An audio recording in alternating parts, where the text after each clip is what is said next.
Hi this is Sravani, welcome to business breakfast. దేశీయ stock మార్కెట్లలో ఒడిదుడుకులు కొనసాగుతున్న వేళ మ్యూచువల్ ఫండ్ మదుపర్లు మాత్రం ఆచితూచి అడుగులు వేస్తున్నారు. జూలైలో ఈక్విటీ మ్యూచువల్ ఫండ్లలోకి నికర పెట్టుబడులు 15% తగ్గి 24,697 కోట్లకు పరిమితమయ్యాయి. అయితే సిప్ పెట్టుబడులపై మాత్రం మదుపర్ల నమ్మకం చెక్కు చెదరలేదు. జూలైలో సిప్ ద్వారా వచ్చిన పెట్టుబడులు సరికొత్త గరిష్టమైన 31,961 కోట్లకు చేరాయి. ముఖ్యంగా స్మాల్ మిడ్ క్యాప్ ఫండ్ల వైపు మదుపర్లు ఎక్కువగా ఆసక్తి చూపిస్తున్నారు. మరోవైపు మార్కెట్లు మంగళవారం నష్టాల్లో ముగిశాయి. సెన్సెక్స్ 388 పాయింట్లు, నిఫ్టీ 112 పాయింట్లకు నష్టపోయాయి. మరి మార్కెట్లలో ఈ అనిశ్చితికి కారణాలేంటి? ప్రస్తుతం మ్యూచువల్ ఫండ్లలో పెట్టుబడులు పెట్టడం ఎంతవరకు సమంజసం? సిప్పు కొనసాగించాలా? స్మాల్ మిడ్ క్యాప్ ఫండ్లలో రిస్క్ ఎంత? ఇలాంటి అంశాలపై ఇప్పుడు మనతో చర్చించేందుకు ప్రముఖ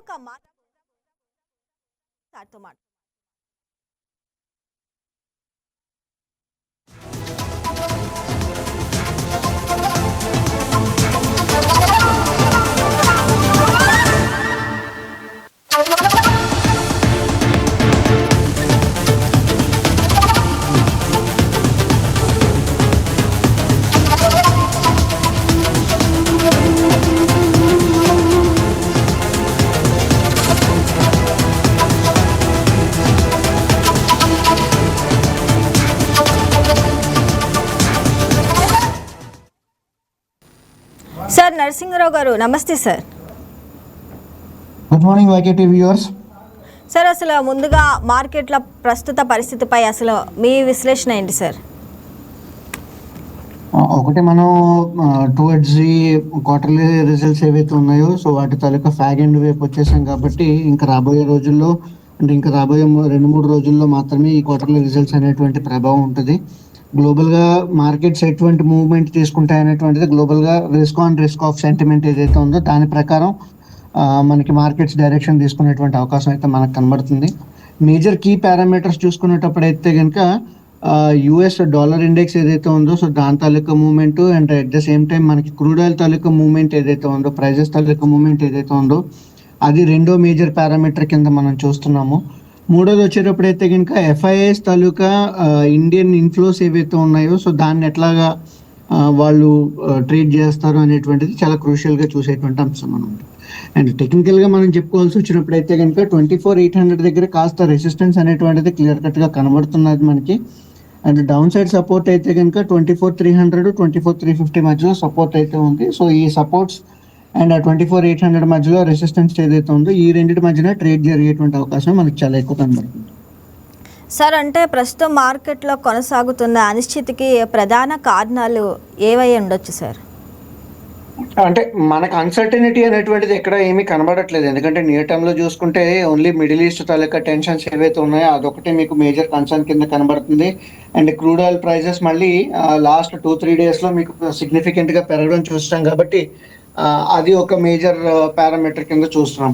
మిగతా అన్సర్టనిటీ ఏది లేదు కాబట్టి, అంటే పాజిటివ్ న్యూస్ లేవు and at the same time negative news లేదు కాబట్టి ఈ బ్రాడ్ రేంజ్ అనేటువంటిది, అంటే మనం లాస్ట్ 1 week నుంచి చూసుకుంటే 24,300 on the down side and up side అయితే 24,800 మధ్యలోనే ట్రేడ్ అవుతున్నాయి కాబట్టి సో ఈ రేంజ్ లో ట్రేడ్ అయ్యేటువంటి అవకాశం మనకు కనబడుతుంది. సార్, అంటే మార్కెట్ ఇప్పుడు నష్టాల్లో ఉన్న వేళ మ్యూచువల్ ఫండ్లలో పెట్టుబడులు పెట్టడం కరెక్టే అంటారా? మనం గత ఎపిసోడ్లో కూడా మనం మాట్లాడుకున్నది ఏంటంటే mutual funds are for the long term investments, speculation కోసం ట్రేడింగ్ కోసం చేయాల్సినటువంటి ఇన్స్ట్రుమెంట్స్ కావు కాబట్టి ప్యూర్ వెల్త్ క్రియేషన్ కోసం వాడుకునేటువంటి ఇన్స్ట్రుమెంట్స్ కింద ఎప్పుడైనా సరే జనరల్గా మనం మ్యూచువల్ ఫండ్స్ అనేటువంటివి చూస్తూ ఉంటాం. అంటే వెల్త్ క్రియేషన్తో పాటు మనకి రెగ్యులర్ ఇన్కమ్ కావాలి అనుకున్నప్పుడు ఈ ఎస్డబ్ల్యూపీ ఆప్షన్స్ అనేటువంటివి ఎలా ఎటువైతే ఉన్నాయో, లేదా స్లో అండ్ అంటే నియర్ టర్మ్ మనీ కోసం ఏంటంటే డెట్ మ్యూచువల్ ఫండ్స్, తర్వాత హైబ్రిడ్ మ్యూచువల్ ఫండ్స్ ఎట్లా అయితే ఉన్నాయో సో మనకున్నటువంటి ఆర్థిక లక్ష్యాలకు తగ్గట్టుగా, మనకున్నటువంటి హోల్డింగ్ పీరియడ్ హొరైజన్కి తగ్గట్టుగా, మనకున్నటువంటి రిస్క్ ప్రొఫైల్కి తగ్గట్టుగా మ్యూచువల్ ఫండ్స్ అనేటువంటి సెలెక్ట్ చేసుకోవాల్సినటువంటి రిక్వైర్మెంట్ ఉంటుంది. సో అన్ని రకాల సొల్యూషన్స్కి మ్యూచువల్ ఫండ్స్ ఆన్సర్స్ అనేటువంటివి ఇస్తాయి కాబట్టి మనం ఇప్పుడు ఈ ఉన్నటువంటి మార్కెట్ కండిషన్స్లో లాంగ్ టర్మ్ ఎస్ఐపిస్ అయితే కంటిన్యూ చేయమని మనం ఇప్పటి నుంచో చెప్తూ వస్తున్నాము. ఒకవేళ మార్కెట్స్ ఏమైనా సరే కరెక్షన్ వస్తే కనుక, అంటే మేబీ లైక్ ఒకే రోజు ఒక 300 పాయింట్స్ 400 పాయింట్స్ షార్ప్ డిక్లైన్ ఉన్న రోజు ఏంటంటే లంసమ్స్ని యాడ్ చేసుకోమని, ఈక్విటీ మ్యూచువల్ ఫండ్స్లోకి యాడ్ చేసుకోమని కూడా మనం చెప్తూనే ఉన్నాం మనం. సో ఇప్పుడు ఈ ధోరణిలో అయితే కనుక ఇప్పుడు మార్చాల్సినటువంటి రిక్వైర్మెంట్ లేదు, అన్లెస్ మీ ఫైనాన్షియల్ రిస్క్ ప్రొఫైల్ ఏదైనా మారి ఉంటే కనుక అది మీరు కన్సర్న్డ్ ఇన్వెస్ట్మెంట్ అడ్వైజర్ తాలూకా గైడెన్స్ తీసుకొని మార్చుకుంటే బెస్ట్ అవుతుంది. బట్ యాజ్ అ ఫైనాన్షియల్ ప్లానర్గా లేకపోతే యాజ్ అ ఇన్వెస్ట్మెంట్ అడ్వైజర్గా చెప్పాల్సి వచ్చినప్పుడైతే ఈక్విటీ మ్యూచువల్ ఫండ్స్ ఏవైతే ఉన్నాయో అవన్నీ కూడా దీర్ఘకాల పెట్టుబడుల కోసం చూసుకోవాల్సినటువంటి ఇన్స్ట్రుమెంట్స్ కాబట్టి ఎస్ఐపిఎస్ని కంటిన్యూ చేయండి. మార్కెట్స్ ఏమైనా పడేటప్పుడు లంసమ్స్ని యాడ్ చేసుకుంటూ కూర్చోండి. సార్, మరి సిప్పు పెట్టుబడులు రికార్డు స్థాయికి చేరటం దేనికి సంకేతం అంటారు? అది మనకున్నటువంటి ఇండియన్ డొమెస్టిక్ మనీ మీద ఉన్నటువంటి కాన్ఫిడెన్స్ అని చెప్పేసి మనం చెప్పుకోవచ్చు. ఇన్ఫ్యాక్ట్ ఎఫ్ఐఎస్ లాస్ట్ ఇయర్ అమ్మినటువంటి దానికి ఆర్ ఈ ఇయర్ ఫస్ట్ హాఫ్లో అమ్మినటువంటి దానికి రెగ్యులర్ మార్కెట్ కండిషన్స్ అంటే 2008, 2010, 2014 ఆ టైంలో ఉండుంటే కనుక markets would have corrected more than 50-20% కూడా కరెక్ట్ అయ్యేటువంటి అంశాలు, అంటే ఆ ఎఫ్ఐఎస్ తాలూకు అవుట్ఫ్లోస్కి అంత స్ట్రాంగ్గా ఉండేది.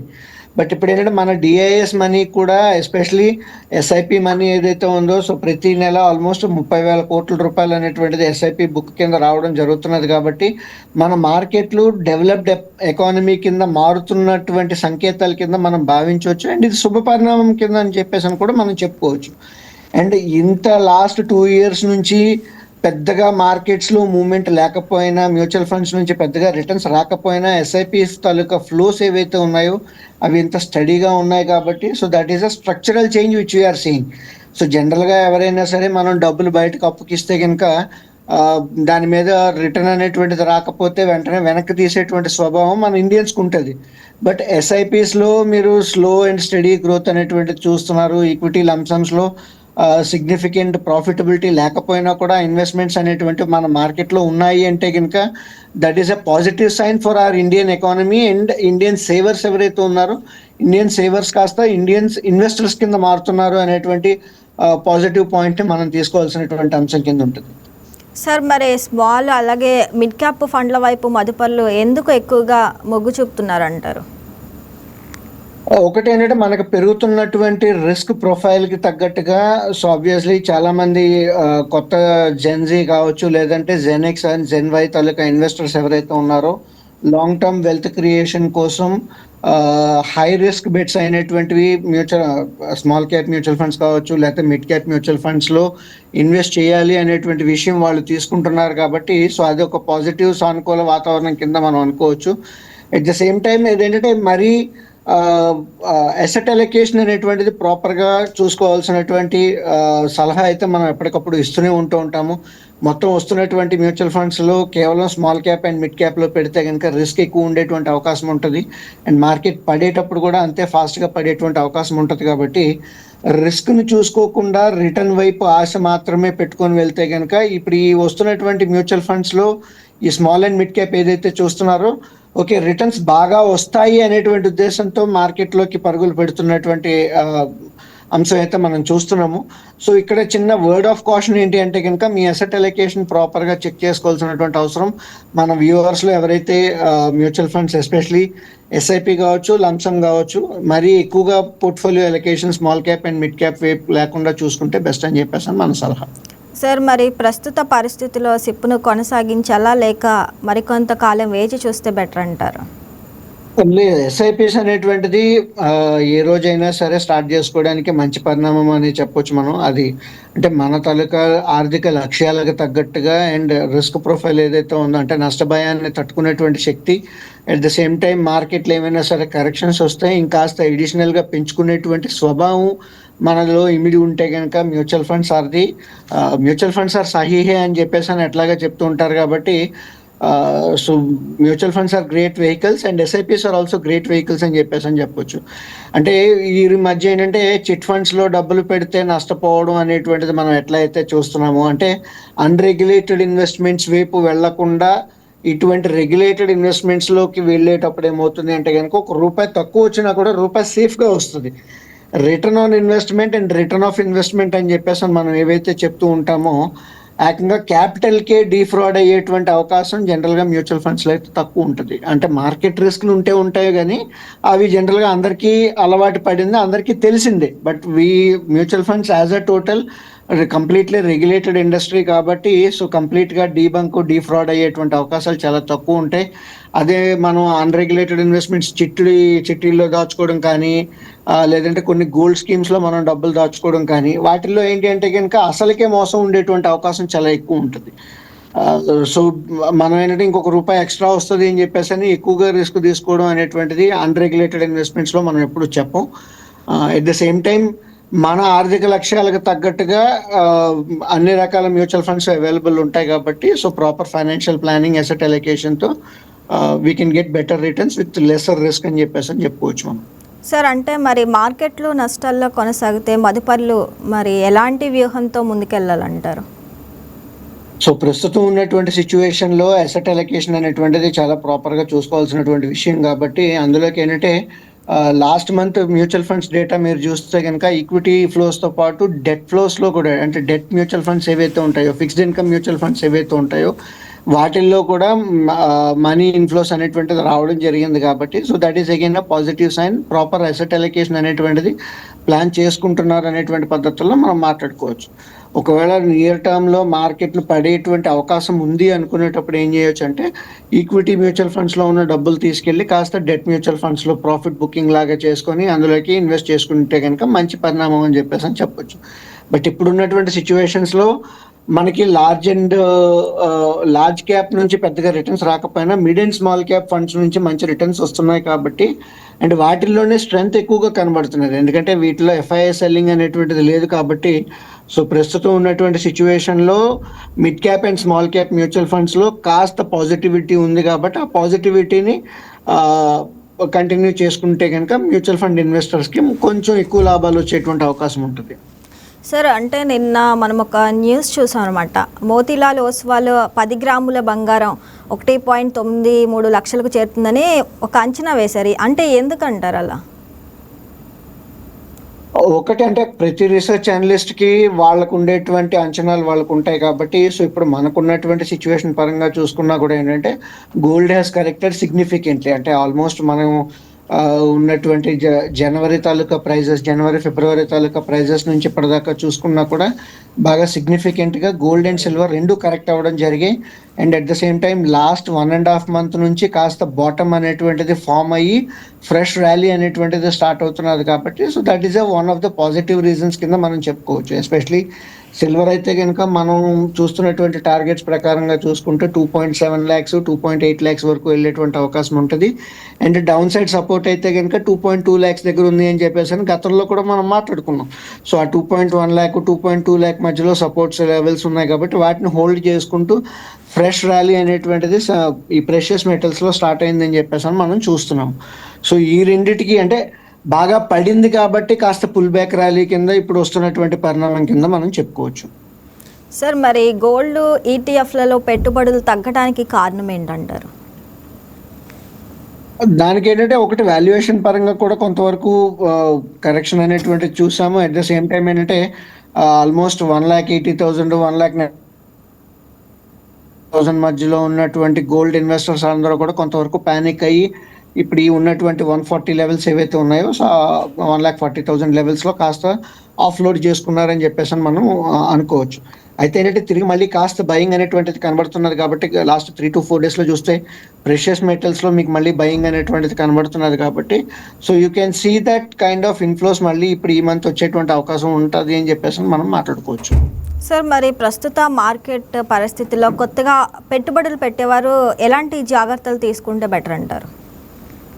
ఒకటి ఎస్ఐపి స్టార్ట్ చేసుకునే వాళ్ళు అయితే కనుక సో వాళ్ళు కంటిన్యూస్గా స్టార్ట్ చేసుకోవచ్చు. వాళ్ళకు ఉన్నటువంటి ఆర్థిక లక్ష్యాలు తర్వాత రిస్క్ ప్రొఫైల్ అనేటువంటిది ఏదైతే మనం మాట్లాడుతుంటామో సో ఆ రెండు ప్రాపర్గా ప్లాన్ చేసుకుంటే కనుక they can start their SIPs.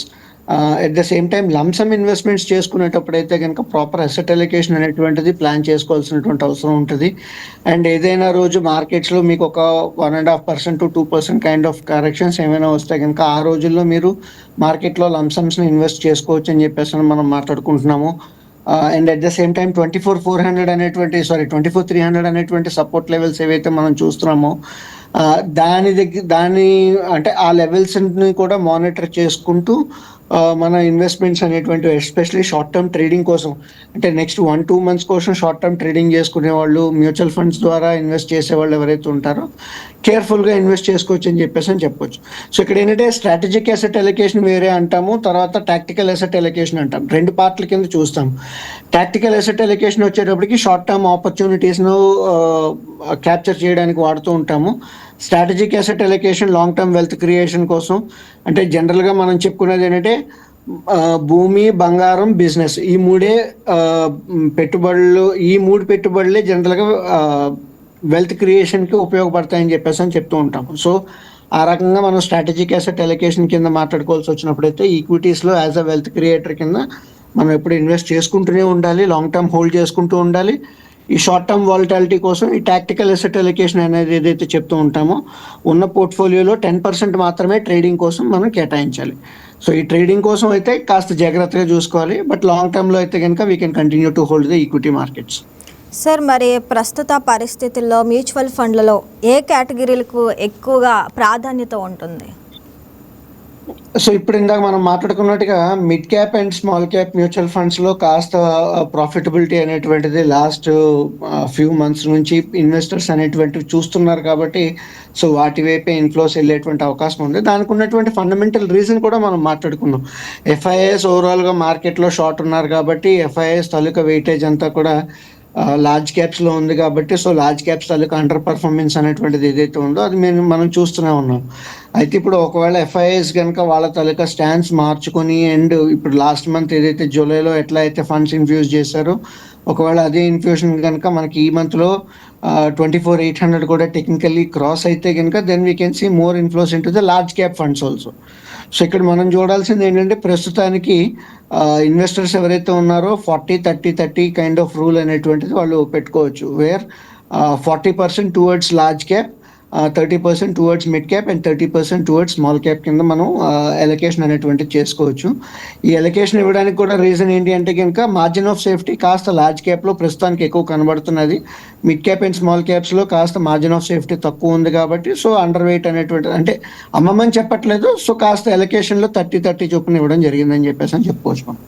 Sir, మరి మార్కెట్ పతనం మరింత కొనసాగే అవకాశం ఉందంటారా? సో ప్రస్తుతానికి అయితే కనుక మేజర్ పాజిటివ్ న్యూస్ లేదు, మేజర్ నెగిటివ్ న్యూస్ కూడా లేదు అని మనం చూస్తున్నాం కాబట్టి ఇప్పుడు ఉన్నటువంటి సైడ్ వేస్ ఏదైతే ఉందో సో 24,300 బ్రేక్ అవ్వకుండా ఉన్నంత వరకు 24,800 కూడా ఛాన్స్ చూసుకునేటువంటి మనం చూడొచ్చు అనమాట. సో ఈ బ్రాడ్ రేంజ్ ఏదైతే ఉందో range break out or break down అయితే కనుక then we can try to see a fresh move. అంటే మదుపర్లు లాభాల కంటే ఏ అంశానికి ఎక్కువగా ప్రాధాన్యత ఇవ్వాలంటారు? సో ఇప్పుడు ఆల్మోస్ట్ క్వార్టర్లీ రిజల్ట్స్ అన్నీ అయిపోయాయి కాబట్టి so stock specific and sector specific news flow ఏవైతే ఉంటుందో సో దానికి అనుగుణంగా వాళ్ళు ట్రేడ్స్ అనేటువంటివి తీసుకోవాల్సినటువంటి అవసరం ఉంటుంది. అట్ ద సేమ్ టైం మనం గత సెషన్స్లో మాట్లాడుకున్నట్టుగా కొన్ని సెలెక్ట్ రేట్ సెన్సిటివ్స్ ఏవైతే ఉన్నాయో అవి కాస్త పాజిటివ్గా ఉన్నాయి కాబట్టి ఆ టైప్ ఆఫ్ సెక్టర్ స్పెసిఫిక్ వాటిలో చూస్ చేసుకొని they can try to invest in to stocks అని మనం చెప్పొచ్చు. అంటే మరి మార్కెట్ పతనాన్ని పెట్టుబడి అవకాశంగా చూడొచ్చు అంటారా? మార్కెట్ కరెక్షన్ అనేటువంటిది మీకు ఏమైనా సరే ఏదైనా రోజు షార్ప్ డిక్లైన్స్ వస్తే కనుక ఆ రోజు లంసమ్ యాడ్ చేసుకోమని చెప్తూ ఉంటాము. అటువంటి సిచ్యువేషన్ లేనప్పుడు ఏమవుతుంది అంటే కనుక సో ప్రస్తుతానికి ఉన్నటువంటి ట్రెండ్ ఏదైతే కంటిన్యూ అవుతున్నదో so positive bias with sideways moves అని మనం మాట్లాడుకుంటున్నాం కాబట్టి ఆ ఉన్నటువంటి సిచ్యువేషన్ ప్రకారంగా మనం మాట్లాడుకోవాల్సి వచ్చేటప్పుడు అయితే కనుక మార్కెట్లో ఇన్వెస్ట్ చేసుకోవచ్చు. ఇన్వెస్ట్ చేసుకొని at the same time very ultra short term traders అయితే 24,300 స్టాప్ లాస్ పెట్టుకోండి. కాస్త మీడియం టర్మ్ ట్రేడర్స్ ఎవరైనా ఇన్వెస్టర్స్ లాంటి వాళ్ళు ఎవరైనా ఉంటే కనుక షార్ప్ కరెక్షన్స్ వచ్చిన రోజు ఇన్వెస్ట్ చేసుకోమని చెప్తూ ఉంటాం. అంటే సార్, ఫైనల్గా ప్రస్తుత మార్కెట్ పరిస్థితుల్లో మదుపర్లకు మీరిచ్చే సలహా ఏంటి? ఒకటి ప్రాబబుల్ అంటే టాక్టికల్ అసెట్ అలొకేషన్లో మనం మాట్లాడుకుంటున్నట్టుగా మేజర్ న్యూస్ ఫ్లో అనేటువంటిది ఏమీ లేదు కాబట్టి స్టాక్ స్పెసిఫిక్, సెక్టర్ స్పెసిఫిక్ వాటికి మూవ్ అవ్వాల్సినటువంటి రిక్వైర్మెంట్ ఉంటుంది. సో జనరల్గా స్టాక్ స్పెసిఫిక్ వెళ్ళేటప్పుడు ఏంటంటే రిస్క్ కాస్త ఎక్కువ ఉంటుంది కాబట్టి ఆ రిస్క్కి తగ్గట్టుగానే వాళ్ళు స్టాప్ లాస్లు మెయింటైన్ చేసుకోవడం, హెడ్జెస్ అనేటువంటివి చేసుకోవడం, ప్రాపర్గా చెక్ చేసుకోవాల్సినటువంటి అంశం ఉంటుంది. ఇది ట్రేడర్స్కి ఇచ్చేటువంటిది. అదే ఇన్వెస్టర్స్కి ఇచ్చేటప్పుడు ఏంటి అంటే కనుక వాళ్ళకు ఉన్నటువంటి ఎస్ఐపిస్ ఏవైతే ఉన్నాయో వాటిని కంటిన్యూ చేయమని చెప్తూ ఉంటాము. స్ట్రాటజిక్ అసెట్ అలొకేషన్ ఏదైతే ఉందో దాన్ని కూడా కంటిన్యూ చేయమని చెప్తూ ఉంటాము.